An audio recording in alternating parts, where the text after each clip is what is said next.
So with that, let me pose the first question. Why is biodiversity important in solar development?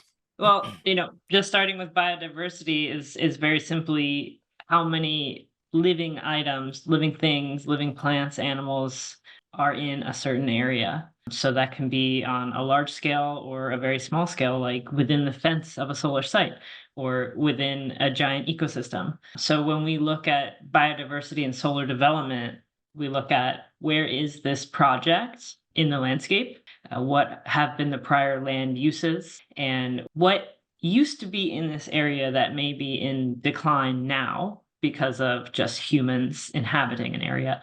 We know that when we install solar, it's going to be there for an extended period of time, could be decades easily or more. And that is the timeline where diversity can start increasing. The environmental timeline is quite a long one.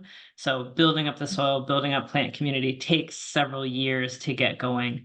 And when we go on a site, we know that we're going to have perennial grass coverage on that site. We plant an intentional seed mix on that site, and it's going to be allowed to grow and flourish there for many years. And that's where we start thinking about diversity, in the soil, the plants, and then what comes after the plants are the insects, and then the birds and all the other small animals that could benefit from having this area be stable for a long period of time. And a lot of areas we develop in are low in biodiversity, and it's a great opportunity to introduce more species and grow the biodiversity, which is really critical to our planet and our crops and the health of humans, even just food production.